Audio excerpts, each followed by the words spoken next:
मरता वो है जिसकी तमन्नाएं खत्म हो जाती है, और जिसकी अभी भी तमन्नाएं जागृत है ना बेटा, वो मरण आसन पे पड़ा हुआ खड़ा हो जाता है। ये सुखद रहने के मंत्र सोशल मीडिया पे जो चल रहे हैं बेटा, वो मंत्र ही है। क्या ज्योतिष हमें मोक्ष का रास्ता दिखाता है? अपने अंदर की कला को बचपन से ही डेवलप करना और उस कला के अनुसार जिंदगी के अंदर कुछ कर जाना, सबसे बढ़िया सुखद एहसास ये होता है। और ये तभी होता है जब आदमी वैसे ग्रह नक्षत्रों में पैदा हुआ हो जिसके अंदर ये क्वालिटीज हो। ज्योतिष पुनर्जन्म को मानता है। आपके भाग्य में जो लिखा है वो कर्म बन के आपके सामने आ रहा है। आत्माओं के रूप में स्वाद वाली जिंदगी उनकी है जिन्होंने सब कुछ भोग के मोक्ष पाया है, या अपने आप को तप में तपा करके जिन्होंने मोक्ष पाया है, उनके लिए ये स्वाद नहीं है, बाकी सबके लिए स्वाद है। तो उसी चक्कर में ये 84 योनियों को भोगते हैं।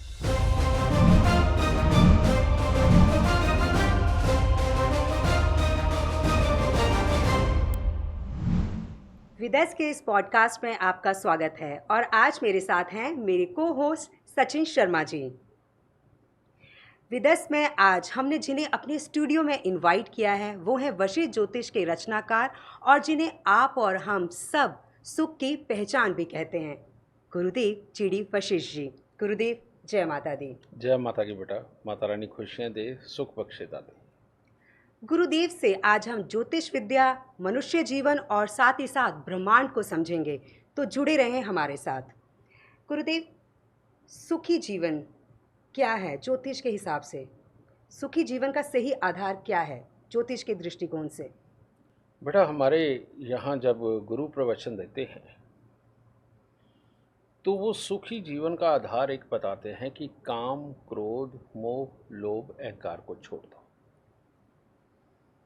ये बताने के लिए ठीक है, स्वयं बताने वालों से नहीं छूटता, ये रियलिटी है।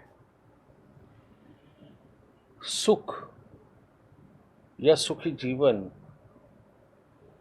इसको क्या कहें? सुख तो उसमें है जो आदमी सोच रहा है वो हो जाए। जी। और आदमी की समझ ही सब कुछ होती है। उसके लिए उसके जान प्राण, उसका रहना, सुख दुख भोगना, भगवान मानना ना मानना, ये सब कुछ अपनी सोच के ऊपर है। तो किस चीज़ में वो अपने आप को सुखद महसूस करता है, ये एक सिंगल बॉडी के ऊपर डिपेंड है। ये अगर तुम सोचो ना, सारे संसार को मैं एक शब्द में बता दूं जी। कि तुम ऐसे सुखी रहोगे, ये हो ही नहीं सकता। बिल्कुल। कैसे हो सकता है? और तो और माँ की ख्वाहिश अलग है, पिताजी की अलग है, भैया की अलग है, भाभी की अलग है, बहन की अलग है, भाई की अलग है। तो बेटा, सबके सुख का रीज़न ही अलग है, किस चीज़ में फील करते हैं। पहला तो सुख ये हो गया, फिर अवस्थाएं। बचपन अलग है, युवावस्था अलग है, जवानी अलग है, मध्य अवस्था अलग है, बुढ़ापा अलग है। हर अवस्था के अनुसार हमारा तो सुख ही बदल जाता है। बचपन के अंदर आपको हर वो खिलौना चाहिए जो आपको चाहिए। युवावस्था के अंदर आपको सबसे आगे की रेस चाहिए, जिस भी रेस में आप दौड़ने लगे हो। हैं? जवानी के अंदर आपको सबसे सुंदर बीवी चाहिए, सबसे सुंदर घर चाहिए, सबसे बढ़िया गाड़ी चाहिए। हैं? और मध्य अवस्था के अंदर आपको अपने काम की जगह पर, अपने मोहल्ले में और अपनी दुनिया के अंदर सबसे बड़ा नाम चाहिए। जी। ये तो बुढ़ापे में जाके समझ आता है कि मैं तो खामखाई में मांग रहा था, मिलता तो कुछ भी नहीं। है ना? तो ये सुखद रहने के मंत्र सोशल मीडिया पे जो चल रहे हैं जी। बेटा, वो मंत्र ही है। उनसे कोई सुखी हो गया हो, ये तो मेरे को नहीं कोई मिला। हाँ, जिसने उस बात को मान के कंप्रोमाइज़ करके अपनी हार कबूल कर ली हो कि मैं सच में नहीं कर सकता, बेटा वो उन मंत्रों को मान के ये कह सकता है कि मैं इस मंत्र से सुखी हो गया। ठीक है जी। सुखी होने का एक ही मंत्र है कि परमात्मा ने, जब आप पैदा हुए, उस वक्त में अगर काल पुरुष कुंडली के अंदर, आपके लग्न के अंदर, आपकी जन्म कुंडली के अंदर ग्रह इस तरह के विद्यमान हो गए कि आप जिंदगी के अंदर बहुत कुछ अचीव कर सकते हैं, तो आदमी सुखी होता है। क्योंकि जो अचीव कर सकते हैं वो सिर्फ एक डायरेक्शन में बढ़ते हैं कुछ भी अचीव करने के लिए जी। और वो उसमें इतने बिजी होते हैं, उसकी अचीवमेंट का फ़ायदा वो खुद नहीं उठा पाता कभी भी ज़िंदगी में। ना उसको बहुत बढ़िया बिस्तर चाहिए, ना उसको बहुत बढ़िया खाने चाहिए, ना उसको बहुत बड़ी लग्जरी गाड़ियाँ चाहिए, कुछ नहीं, वो सिर्फ अपना काम कर रहा होता है। ठीक है, लेकिन उसकी वो कमाई, चाहे वो नाम की, और नाम होगा तो फिर दाम भी होगा, ये नाम और दाम को एंजॉय करते उसके घर वाले, तो उस वक्त वो बड़े सुखी होते हैं। वो स्वयं नहीं होता जी। स्वयं उसका एक भाव ही सुखी होता है कि मैंने ये पा लिया, मैंने ये कर लिया। आप नरेंद्र मोदी जी की ले लीजिए ना जिंदगी, जी। है ना, उन्होंने वो सब कुछ किया, करते हुए बढ़े। जब वो मुख्यमंत्री बने तो उनकी और चाहत थी कि मुझे और बहुत कुछ करना। आज प्रधानमंत्री बन गए और प्रधानमंत्री बनने के बाद अब पूरे देश को संवारने की जिम्मेवारी उन्होंने अपने मन में ठान रखी है। जी। वो जो अंदर का एहसास है ना कि कुछ अच्छा कर गुजरने के बाद जो आपको एक फील आता है बेटा, वो है सुखद एहसास। जी। क्या 2-4 मंत्र आपको सुखी कर देंगे? बिल्कुल नहीं। कभी भी नहीं कर सकते। घर पे आधे घंटे की समाधि मारने के बाद और बाहर जाकर के काम में फेल हो करके आने के बाद, आपका मन चाहा आपको ना पाने के बाद और बच्चों की ज़रूरतें ना पूरी होने के बाद, क्या कोई सुखद महसूस कर सकता है? बिल्कुल नहीं। तो झूठी भ्रांतियों में जीना छोड़ो बेटा, अपने अंदर की कला को बचपन से ही डेवलप करना और उस कला के अनुसार ज़िंदगी के अंदर कुछ कर जाना, चाहे वो कोई भी कला हो, सबसे बढ़िया सुखद एहसास ये होता है। और ये तभी होता है जब आदमी वैसे ग्रह नक्षत्रों में पैदा हुआ हो जिसके अंदर ये क्वालिटीज़ हो, वो सिर्फ सुख पा सकता है, दूसरा कोई नहीं पा सकता। गुरुदेव, एक प्रश्न मेरा यहाँ पर भी आता है कि आपने बोली कि कर्मों की बात, कि आदमी पूरी ज़िंदगी मेहनत करता है तो उसको सिर्फ ये एहसास ही होता है कि हाँ मैंने ये अचीव कर लिया, और उसका फल उसके फैमिली वाले भोगते हैं। तो यहाँ मेरा एक छोटा सा प्रश्न है कि कर्म बड़ा या किस्मत बड़ी? आज से पहले जितनों के जवाब मैंने भी बचपन से सुने हैं, वो बेटा फिलॉसफी वाले हैं। उसके पीछे एक सही साइंस, सही आधार और सही जो चीज़ है वो दिखाई ही नहीं गई, कभी नहीं। मैंने भी बचपन से बहुतों को सुना है। कर्म और भाग्य, मैं पहले बोला करता, मेरे बहुत सारे सम्मेलनों में तुम सुनोगे जी जी। कि कर्म और भाग्य दोनों एक ही गाड़ी के पहिए हैं। हैं। अगर एक भी पंचर हो जाए तो गाड़ी नहीं क्यों नहीं चलती। चलती? मैं कहता हूं कि मैं गलत था, क्योंकि मैं भी तो यहीं से सुन के सीख के बड़ा हो रहा था। जी। लेकिन अब थ्योरी कुछ और है। अब थ्योरी क्या है, जब आप पैदा हुए आपकी एक जन्म कुंडली तैयार हुई। या तो वो ग्रह बहुत अच्छे होंगे, या कुछ अच्छे होंगे, कुछ बुरे होंगे, या सारे बुरे होंगे, है ना। अब वो जो ग्रह है वो रियलिटी में ग्रह नहीं है, वो हमारी सोच है। और जितना कुछ भी दुनिया के अंदर होता है वो सोच से होता है। अगर आपको प्यास लगी है तो आपका दिमाग सोचता है कि मुझे प्यास लगी है, तो आप पानी के बोतल की तरफ हाथ बढ़ाते हैं। जी हाँ जी। है ना। बिल्कुल। तो आपको जब भूख लगती है तो आप अपने घर वालों को बोलते लाओ भी मुझे खाना दो, है ना। तो ये सोच, शरीर की ज़रूरत को दिमाग सोचता है ना। ये शरीर की ज़रूरत को भी दिमाग सोचता है, अपनी ज़रूरत को जो उसको सुखद एहसास दे। अब सुखद एहसास तो किसी का किसी में भी हो सकता है, जी। अच्छे कर्म में भी, बुरे कर्म में। बुरे कर्म में भी। ठीक है ना। तो जो इंसान एक नंबर का आलसी बिस्तर पे पड़ा सो रहा है ना बेटा, वो उसके नसीब में लिखा हुआ कर्म है। जो रोज अपने बच्चों को डांटता है, पीटता है, घर वालों को जीने नहीं देता, बेटा उसके नसीब में लिखा हुआ वो कर्म है, समझ गए। जो इंसान अपनी लाइफ के अंदर 100 बार काम करके फेल हो गया, वो उसके नसीब में लिखा हुआ कर्म है, समझ गए। आप क्या सोचते हैं कि जो लोग खून कर देते हैं, मार पिटाई कर देते हैं, लोगों का हड़प जाते हैं, ये सब कुछ उनका कर्म है? उनकी जन्म कुंडली पढ़ के देखिए, यही लिखा हुआ है। उनकी जन्म कुंडली हमारे यहाँ निकलती है, आपने कहा कि पढ़ के देखिए, उसके अंदर यही लिखा हुआ है कि ये फ्रॉड करेगा, दूसरों का हक खा जाएगा, ये जालिमाना हरकत करेगा, क्रूर बोलेगा, क्रूर रहेगा, लिखा हुआ है ना। तो कर्म और भाग्य कोई अलग अलग चीज नहीं है। आपके भाग्य में जो लिखा है वो कर्म बन के आपके सामने आ रहा है, वरना कर्म किसको कहते हो आप? कि जो बाहर निकल के रोज 500 कुत्तों को खाना खिला के आता है, उनकी मर्रम पट्टी कर रहा है, कितना अच्छा कर्म कर रहा है ना। हाँ जी। अब वो सारा दिन यही करेगा तो कमाएगा कहाँ से? हाँ, ये भी सही है। बिल्कुल। बाद में एक दिन खुद बीमार हो गया तो उसकी मर्रम पट्टी करने कौन आएगा? सही, बिल्कुल सही बात। हाँ जी।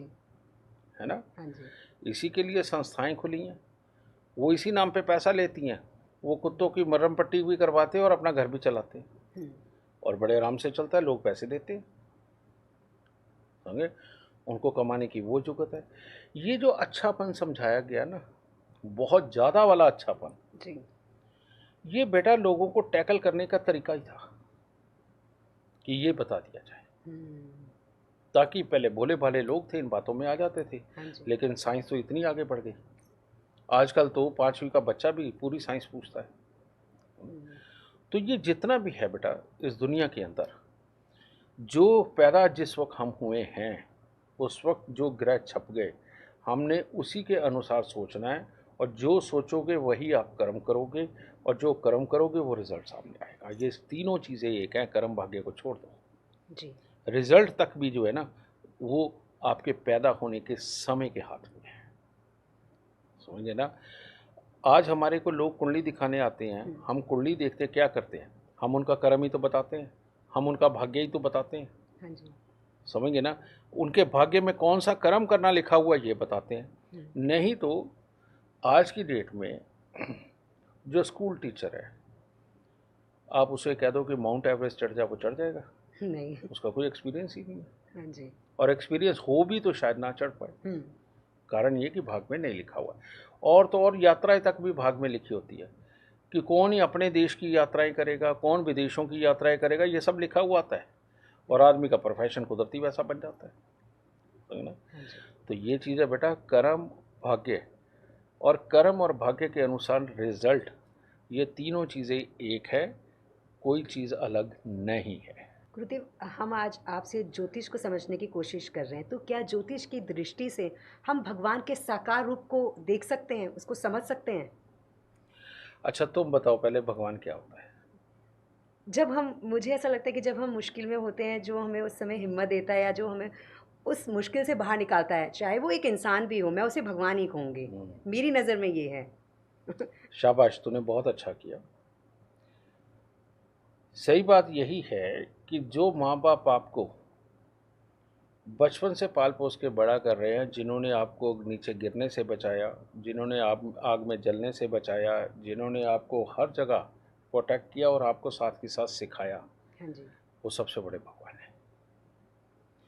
उसके बाद तो बेटा जो भगवान है, भगवान का साक्षात्कार होता है, पर वो तब होता है या तो आप बहुत ज़्यादा मुसीबत में फंसे हुए कोई भगवान बन के सामने आ जाए, और या फिर जब आप स्वयं भगवान बन जाते हैं तब भगवान का साक्षात्कार होता है। वरना दुनिया भटक रही है, किसको भगवान मिला आज तक? कोई है एक ऐसा? जितने हैं बस एक ही कहानी सुनाते, भगवान जी रात को सपने में आए थे, उन्होंने कहा मेरा मंदिर यहाँ बना दो, उन्होंने कहा यहाँ भंडारा लगा दो, उन्होंने कहा इसके साथ ये कर दो। हाँ जी। सबको सपने में ही आते हैं बेटा, रियल में तो कहीं नहीं आते। सही कहा गुरुदेव।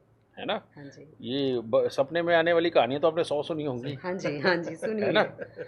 ये चीज़ है। तो इसके पीछे की कहानी क्या है, इसके पीछे की साइंस क्या है? जब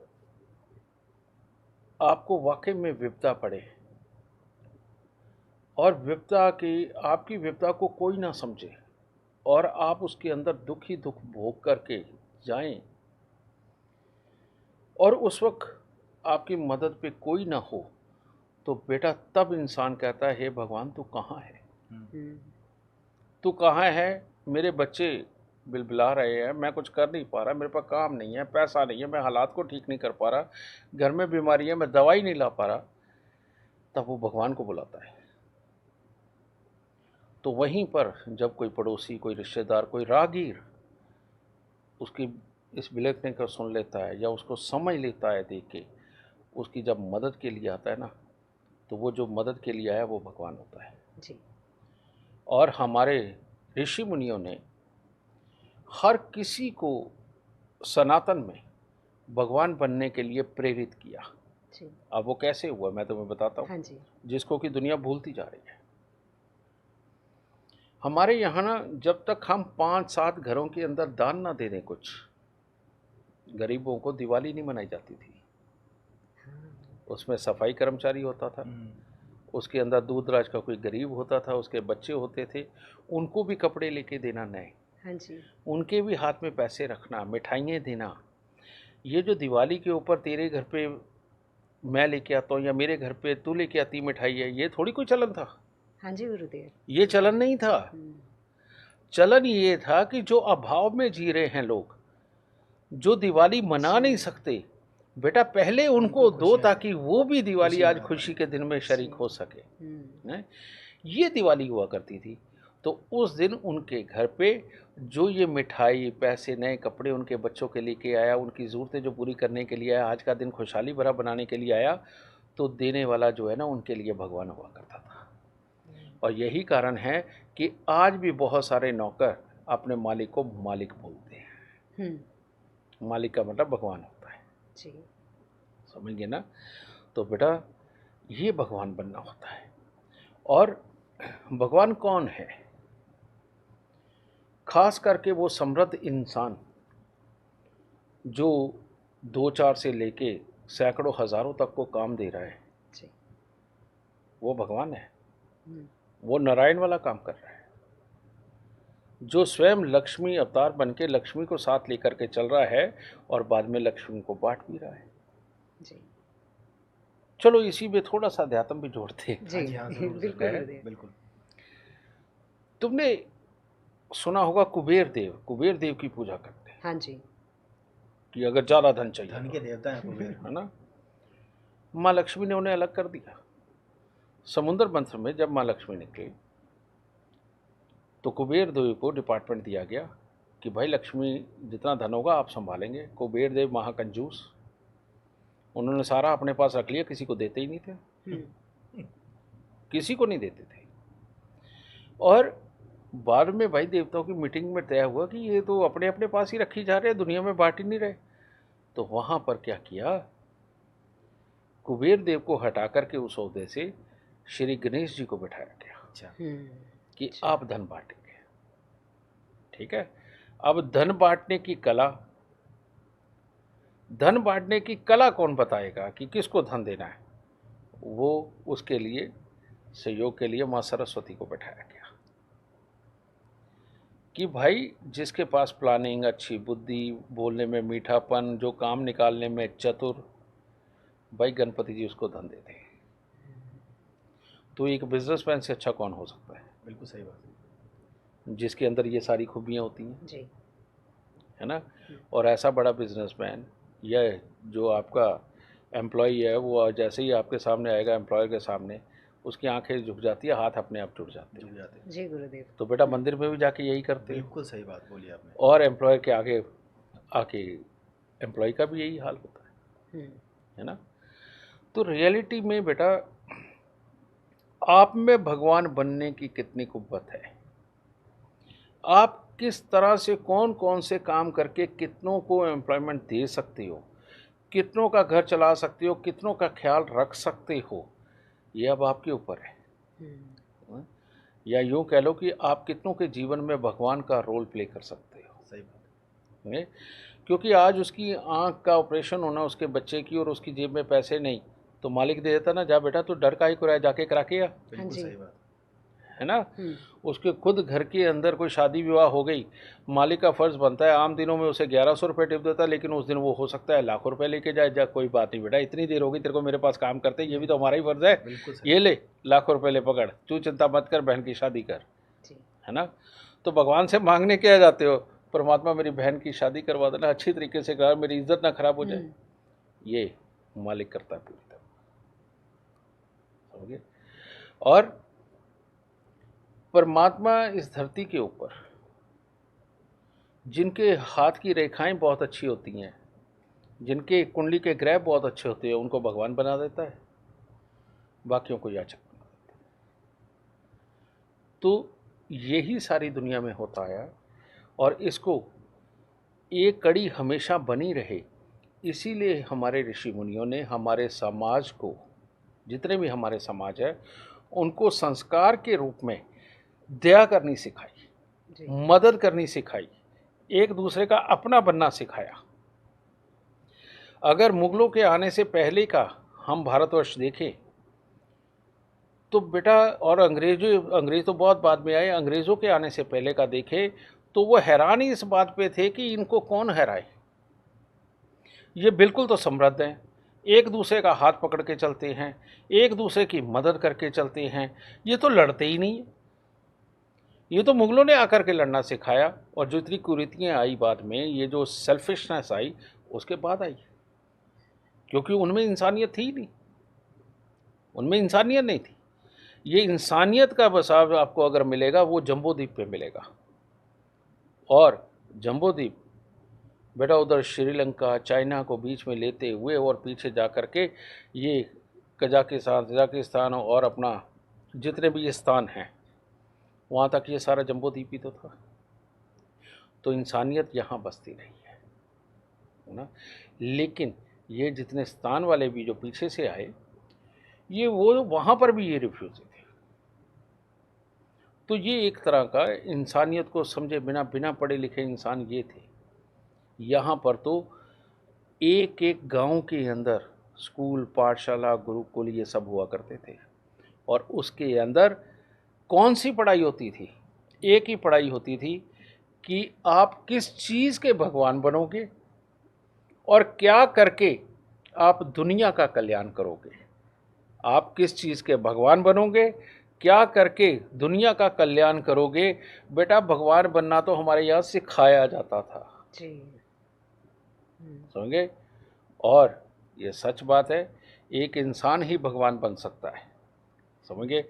उसी में भोलेनाथ का रूप होता है, उसी के अंदर विष्णु जी का रूप होता है, उसी के अंदर देवताओं का रूप होता है, और उसी के अंदर सारे रूप होते हैं, और उसी के अंदर शैतान का रूप भी होता है, जी। समझे। तो राक्षस को सुर और असुर इनको खड़ा कर दिया जाए, पहचान नहीं सकता कोई कि ये सुर है या असुर है, जी। ठीक है। वरना राहु का सर कलम करने से पहले पता ना चल जाता कि ये राहु बैठा है, सही बात, बिल्कुल सही। जी। है ना। तो ये बेटा सब हम ही में है, सब कुछ हम ही में है ना।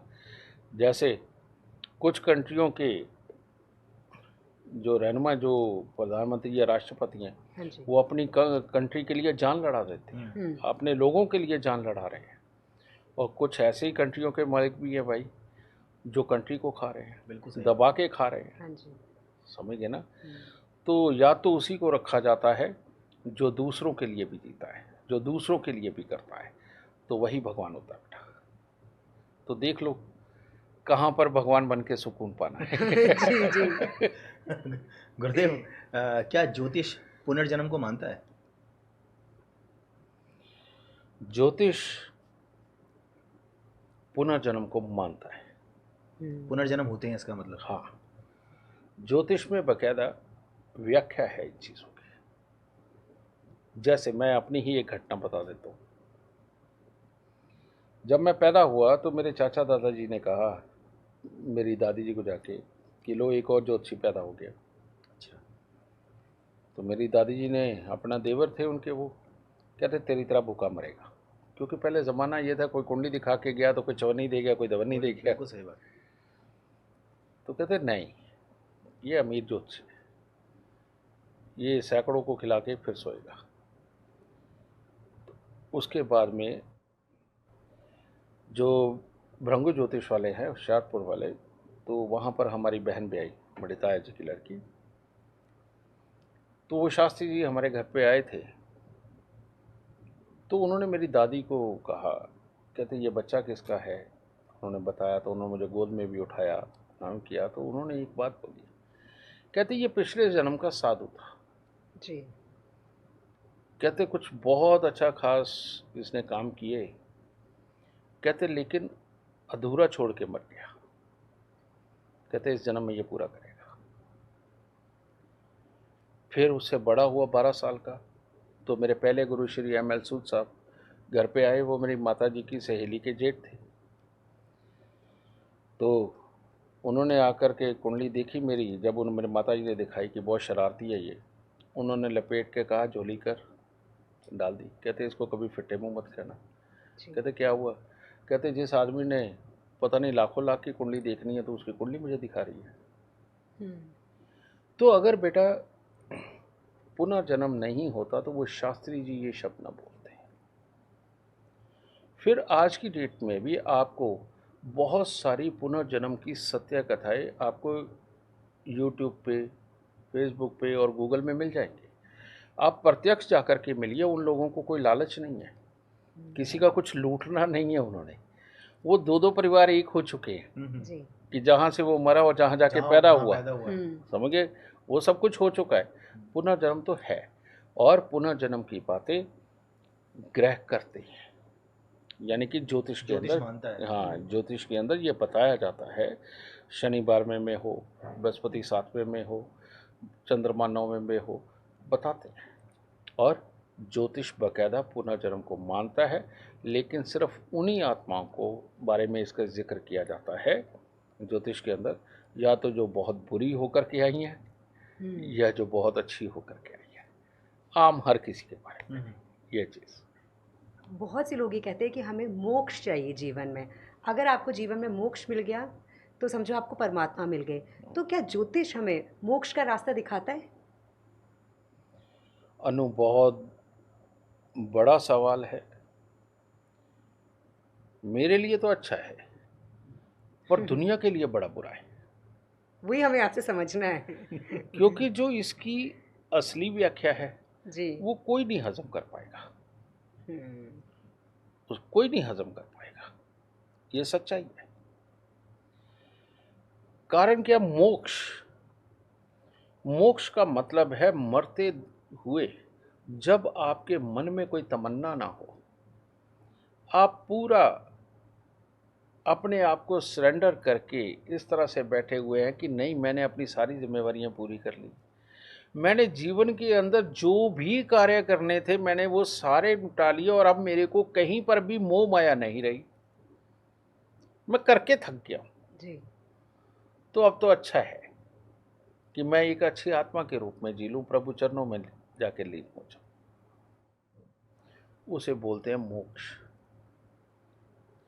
पर तेरे को पता है, इस मोक्ष को पाने के लिए जन्म कुंडली के अंदर एक बहुत ही सुंदर योग होना चाहिए। उसके बिना मोक्ष किसी को नहीं मिल सकता। अच्छा। उसके बिना मोक्ष किसी को नहीं मिल सकता।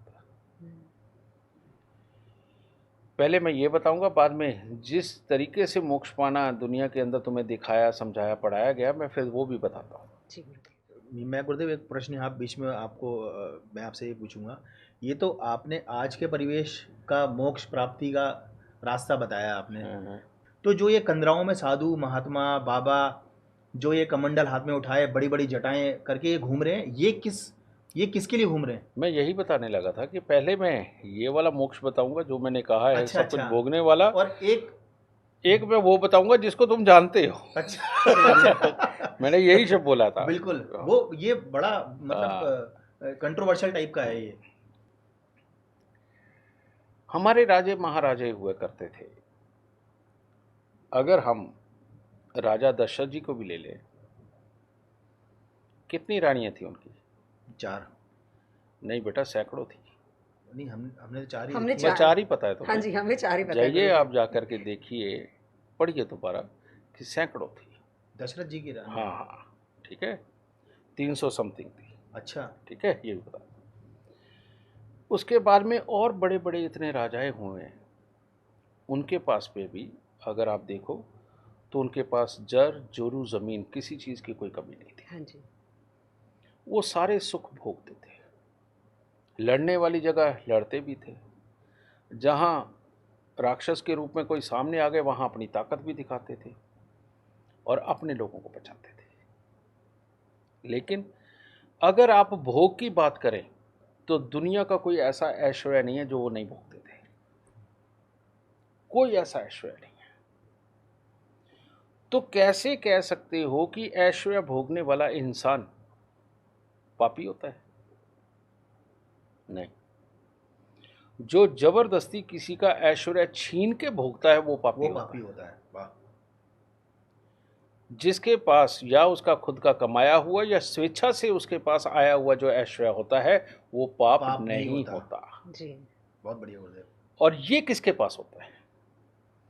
ये उसके पास होता है जो ऑलवेज पॉजिटिव मानसिकता रखता है, जिसको पता है कि इसकी बुद्धि इतनी ही है, ये इतना ही सोचेगा, ये इतना ही करेगा, और उसको माफ करके उसी से अपना काम करवा के कामों को सिद्ध करता है। हम्म, बेटा ये होता बड़ी मानसिकता का आदमी, आदमी। है ना? बिल्कुल। जी। तो वो क्या करता है, वो जो सामने नहीं समझ पा रहा, बड़ी बुद्धि का नहीं है, थोड़ी छोटी बुद्धि का है, वो जिसको गलत कहता है वो कहता अच्छा चल कोई बात नहीं, ये तो गलत है लेकिन तू ऐसे कर, और तू करके ये करके लेके, उसमें भी उसका फायदा होता है। तो वो अपने लिए इस प्रकार से सुख इकट्ठे करता है, इस्तेमाल तो इन्हीं को करता जी। है ना? लेकिन इसके बदले में पता है उसकी बुद्धि छोटी है, उसको जरूरत पड़ने पे बेटा उसकी मदद भी बहुत करता है। अब उसने पहले इस्तेमाल करके अपना फायदा कमाया, फायदा कमा करके अब उसके मन में है कि मैंने इसका फायदा उठाया, लेकिन जरूरत के वक्त में उसकी भारी सी मदद करके हाँ बिल्कुल। उसने वो बोझ खाली किया। हल्का कर लिया अपना। अब उसकी नज़र में वो भगवान बन गया और मेरे पर से बोझ उतर गया। तो ये जो बोझ उतारने वाली प्रक्रिया है ना, ये इसके अंदर जब आप पारंगत हो जाती हो और कमाना धर धर के सीखती हो, भर भर के कमाना सीखती हो, और अपने जीवन के अंदर हर ऐश्वर्य भोग डालते हो, महंगी से महंगी बार में भी चले गए, मैं बड़े से बड़े मंदिर के अंदर जाके निर्माण भी करवा दिए, बड़े से बड़े भंडारे भी लगा दिए, और दुनिया के अंदर विपरीत लिंगी का ही एक सुख माना जाता है जो बहुत बड़ा होता है, बेटा वो भी कई सारे भोग लिए, आपको अब चाहत ही नहीं रही। इसी को बोलते हैं शुक्र का 12वें स्थान पर अच्छा होना, केतु का 12वें स्थान पर अच्छा होना। समझे? और ये दोनों ही मोक्ष कारक ज्योतिष के अंदर लिखे गए हैं। अच्छा। जी। ये मोक्ष कारक लिखे गए हैं। अब ये सब कुछ भोगने के बाद जब आदमी ने देख लिया कि मैंने तो दुनिया की दबा के मदद करी है, मैंने भंडारे लगाए हैं, मैंने सब कुछ किया है, ठीक है ना, तो ये सब के बाद जब इंसान जाने वाली स्थिति में आता है तो वो मन में तृप्त होता है कि दुनिया का हिस्सा बचा ही कौन सा, सब भोग लिया मैंने, सब कुछ तो देख लिया। और उसको ये भी पता होता है कि दोबारा जन्म लिया तो जिनको मैंने इस्तेमाल किया है, कहीं वैसी बुद्धि का मैं पैदा हो गया, मैं फिर पे मामला खराब होगा, लोग मेरे को इस्तेमाल करेंगे। तो वहाँ पर वो मन में ठान लेता है कि इस बार अगर गया ना तो मैं प्रभु के चरणों में ही जाऊँगा, कि जाके एक ही विनती करूँगा, प्रभु भेजना मत। बहुत सुखद लाइफ हो के आया हूँ, इसको बोलते हैं मोक्ष मिलना। अब ये वाला मोक्ष हर किसी की किस्मत होता है नहीं, जी बिल्कुल।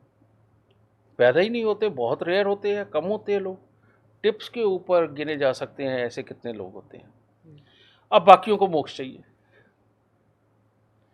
तो वो फिर एक मोक्ष का साधन एक और है कि आप सच में दुनिया को त्याग दीजिए, सुख दुख को त्याग दीजिए, और अपने शरीर को नेचुरल, यानी कि जो हमारी अपने ये क्लाइमेट है, जो हमारी धरती है, इसके अंदर बारिश भी है, धूप भी है, बरसात भी है, बर्फ़ भी पड़ती है, बस इसमें रम जाओ और हर चाहत को त्याग दो और त्याग के अपने आप को एक नाम पे फोकस कर लो। अब वो नाम कौन सा हो सकता है? वो भोलेनाथ का भी हो सकता है, वो श्री नारायण का भी हो सकता है, माता रानी का भी हो सकता है, और या किसी एक पेड़ को ही भगवान मान के उसका नाम भी हो सकता है। जी। मैं समझ रहा हूँ, जो आप मैंने पूछा आपसे प्रश्न कि जो साधु महात्मा जिस मोक्ष की हाँ। रास्ते पे होते हैं, वो मोक्ष का एलिब्रेशन आप ये है। दे रहे हैं। तो वो किसी को भी, या सच में जो उन्होंने अपने शास्त्रों में पढ़ा, अपने बड़े बुजुर्गों से सीखा, उस भगवान के नाम पे वो चलकर निकल पड़ते हैं। और वहां पर वो बैठ के करते क्या है? वो अपनी इंद्रियों को काबू करना सीखते हैं। डिमांड, जो अंदर से डिमांड पैदा होती है, उसको मारना सीखते हैं। समझ गए? और उसको मार मार के ऐसी अवस्था तक ले जाते हैं कि खाना मिले तो ठीक, ना मिले तो ठीक, कपड़े मिले तो ठीक, ना मिले तो ठीक, पंखा मिले तो ठीक, ना मिले तो ठीक, मच्छरों के बीच में रहना सीख जाते हैं, बर्फ में, आग में चलना सीख जाते हैं, नहीं, फीलिंग्स को मार देते हैं। अब ऐसे लोग भी जब जाते हैं ना बेटा, तो शून्य उनके पास होता है। बस एक ही चीज़ होती है कि परमात्मा अब ले जाए तो वापस मत भेजो, मैंने तपस्या की है, मैं नहीं इस संसार में रहना चाहता। और ये सच में ये आत्माओं का एक स्पेशल स्थान होता है ऊपर, और इनको वो स्थान प्राप्त होता है, ये वापस नहीं आती। जिन्होंने अपने आप को धरती पे इतना दुख दे लिया बेटा, वो दुख देने किसी को वापस नहीं आती।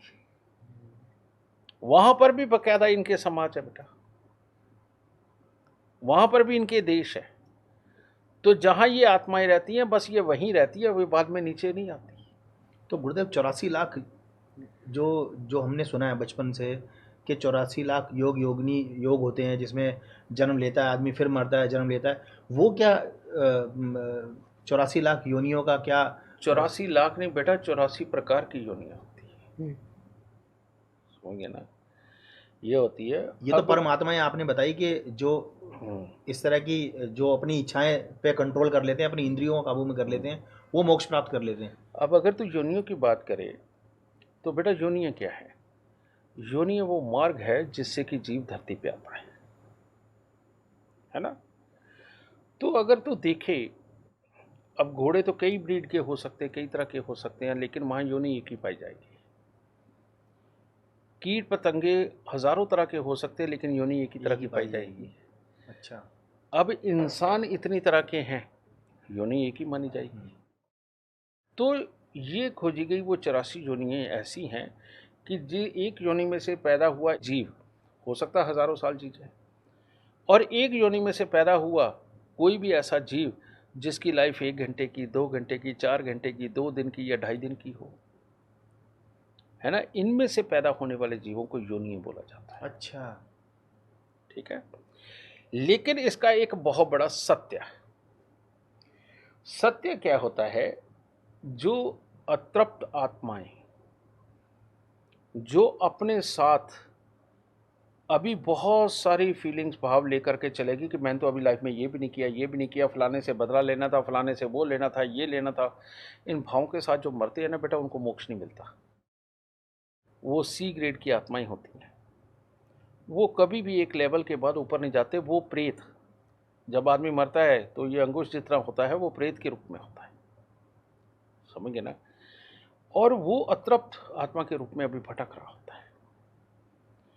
अब उसको अपनी तमन्नाएं पूरी करने के लिए कोई शरीर चाहिए होता है।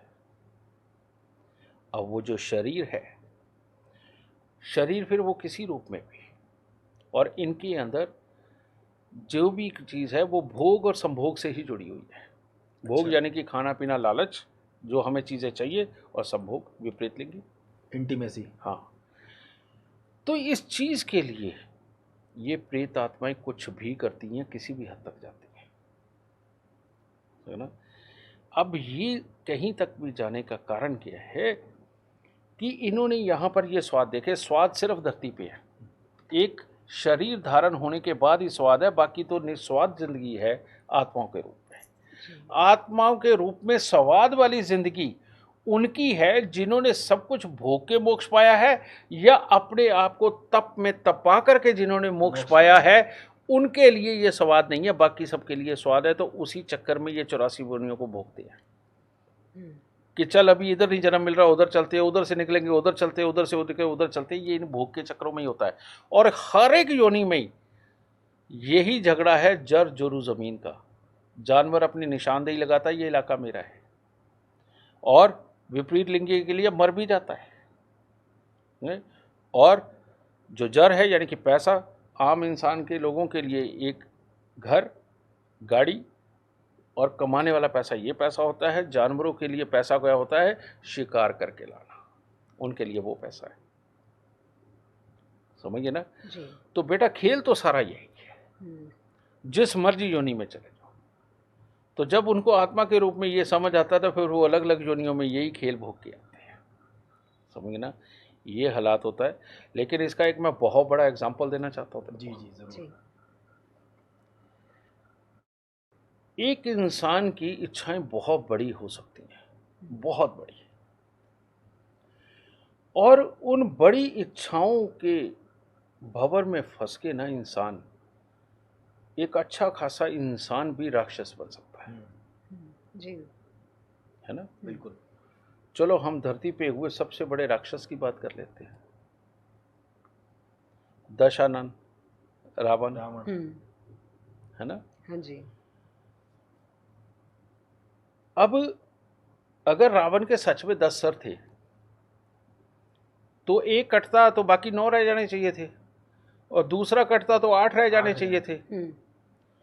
लेकिन उसी वक्त में रावण को पैदा होने के बाद कितने साल लग गए बड़े होने में, कितने साल विद्याएं सीखने में, ये सब कुछ हो गया, तब तो उसका शरीर पैदा होते ही तो बड़ा हुआ नहीं हुआ। तो भाई सर कैसे इमीडिएट लिया जाता था ना? यहाँ पर हमें हमारे शास्त्रों में समझाया गया कि ये सर आ जाता था, लेकिन वो जिस भाव के लिए कहा गया वो भाव कभी किसी ने नहीं समझाया। जी। रावण ने अपनी तमन्नाएं इतनी बड़ी कर ली थी कि उसने महातपस्या करके शिवजी से भी सोने की लंका का वरदान ले लिया। उसकी तमन्नाएं बहुत बड़ी थी। उसको पुत्र चाहिए तो सबसे श्रेष्ठ चाहिए, उसको पत्नी चाहिए तो श्रेष्ठ चाहिए, उसको प्रजा चाहिए तो श्रेष्ठ चाहिए, उसको प्रजा चाहिए तो सबसे बड़ी ताकतवर चाहिए, और उसको शस्त्र चाहिए तो इतना बड़ा कि चाहे भोलेनाथ को ही खुश करना पड़े, समृद्धि चाहिए तो चाहे भगवान को ही खुश करना पड़े या देवताओं से जंग लड़नी पड़े। उसकी इतनी तमन्नाएं थी कि उसकी 10 इंद्रियां जागृत थी। हर इंद्री एक नई डिमांड करती थी, हर इंद्री एक नई डिमांड करती थी। यानी कि अगर उसका एक सर काटने का मतलब, यानी कि अगर उसकी एक तमन्ना तुमने मार भी दी ना, इमीडिएटली उसकी दूसरी तमन्ना खड़ी हो जाती थी। तो उसका एक सर कटते दूसरा सर और पैदा होता था। उसकी अंदर की जो डिमांड्स थी, तमन्नाएं थी बेटा, वो 10 प्रकार की थी जो आम आदमी की होती ही नहीं। आदमी की तो एक डिमांड होती, उसके पीछे पागल हो जाता, पूरा जीवन निकाल देता है। और उसकी 10 थी, उसको 10 चाहिए थी, और अगर 10 को मारते हो तो बेटा उसको और चाहिए थी। यानी सिचुएशन बेस, अच्छा ये नहीं मिला तो ये तो जरूर चाहिए, ये नहीं मिला तो ये तो जरूर चाहिए, और बेस्ट चाहिए था। और लेकिन लिया गुरुदेव रावण ने, पाया तो बेटा तभी तो वो दशानन कहलाया। उसने करा ये, बिल्कुल, समझ गए ना? और उसके बाद दशानन नहीं हुए। कारण ये कि इंद्रियों को इस स्तर तक जगा लेना और सब कुछ पा लेना बेटा, ये आम किसी के बस की बात नहीं, देवताओं के बस की बात नहीं रही। बिल्कुल सही कहा। देवताओं के बस की बात नहीं रही, जिनको हम शक्ति के प्रतीक मानते हैं, जिनके हाथ में सारा कुछ है, हम उनको मानते हैं अगर, तो उनके बस की बात भी नहीं रही, हो ना?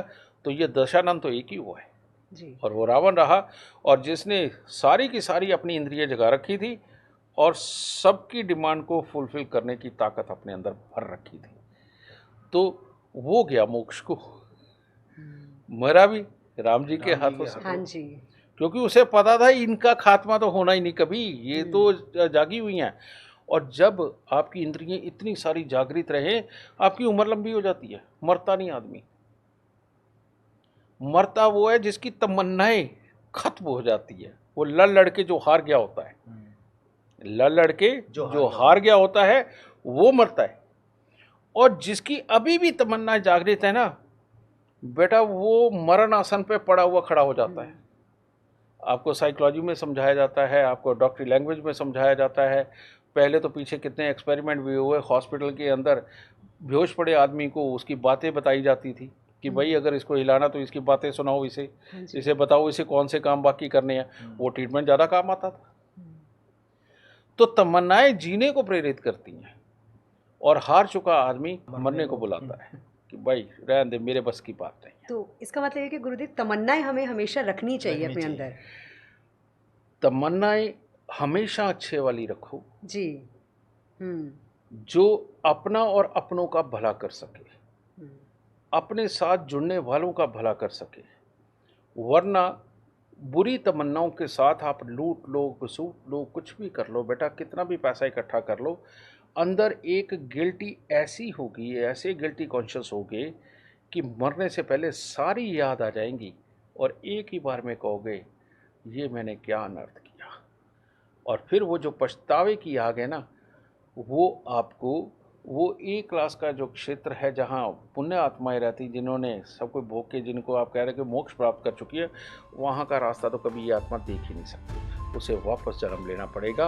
वो जो आखिरी वक्त का जो भाव था ना कि मैंने गलत किया, वो उसको दोबारा पुण्य करने के लिए लेकर के आएगा इस बार। समझ गए? तो बेटा मोक्ष की व्याख्या इतनी बड़ी है।